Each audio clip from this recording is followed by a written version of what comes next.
In this video, we're going to take a look at sections 4, 5, and 6 of the Vision and Scope document. So we wrapped up with 3.2 in our last video, and now we're going to take a look at the document approval section. So in this section, we're defining who has to approve this vision and scope document. So obviously our sponsor is going to need to do that. And then also, besides the sponsor, we may have some other stakeholders that will need to approve it as well. Then we usually want somebody from the technology side of the house to also approve it. And in this case, we're saying the TDM, which stands for Technology Delivery Manager.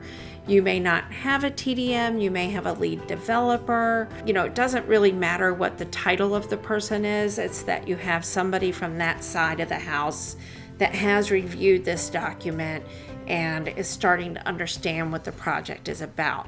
And then we also want somebody from the QA department, so somebody that is going to be involved in doing the testing.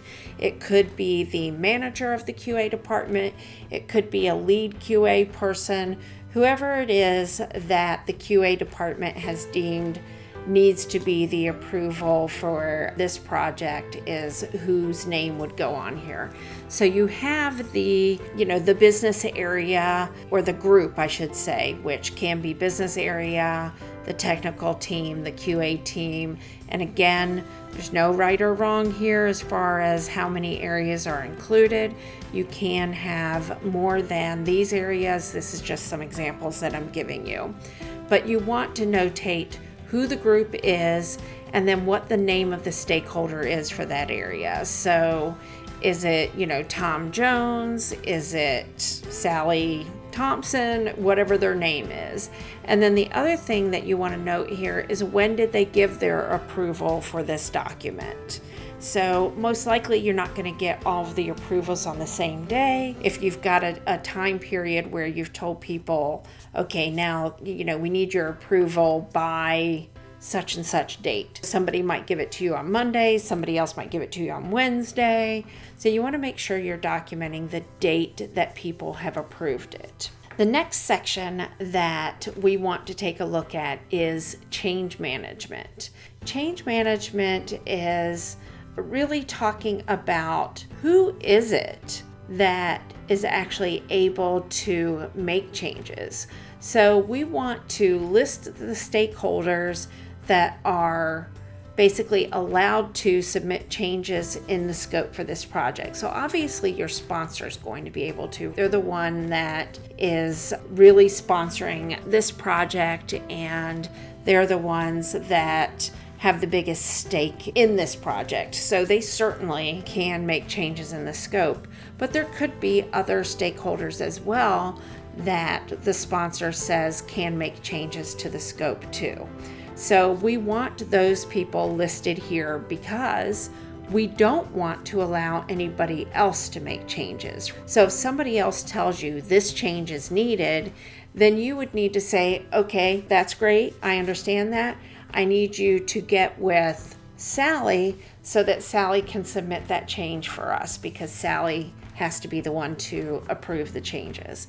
So that way you're managing who can make those changes to this document. You can't just willy-nilly make changes to the scope just based on any person telling you, well, I don't like that, or I think this should be that, because they may not understand the reason behind why the sponsor has said something should be a certain way.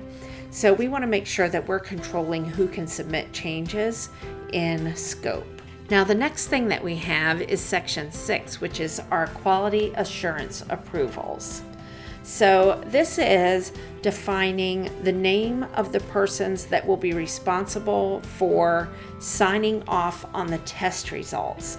So this is not the person that is doing the testing of the solution, but the person that is saying, I'm good with these test results. Who's going to be responsible for signing off to say, I'm good with what we've got here. So that could be the QA lead if you have multiple people testing. It could be the QA director. It should also be the sponsor. The sponsor should always be included in any kind of sign-offs that have to happen. So we just want to define who has to approve the test results, meaning we found 50 defects and 47 of those defects have been resolved, and 2 of the remaining defects are cosmetic, very low priority defects. One of the defects is a medium level defect, but we have a workaround for it. And so we've determined that we're going to go to production with this known medium level defect that we have a workaround for. We want approvals from our sponsor so that we make sure that they have an understanding of what exactly we're going to production with related to our QA results. So that wraps up our vision and scope template review. That is the end of our document. That's all of our sections for the vision and scope template. And if you help to ensure that every section is complete and has concise, valid, complete information in each of the sections, then this will help you be successful as the BA for the project and also help the project as a whole stay on task, on target, and moving towards the plan that is outlined here. So having a plan is critical to the success of the project.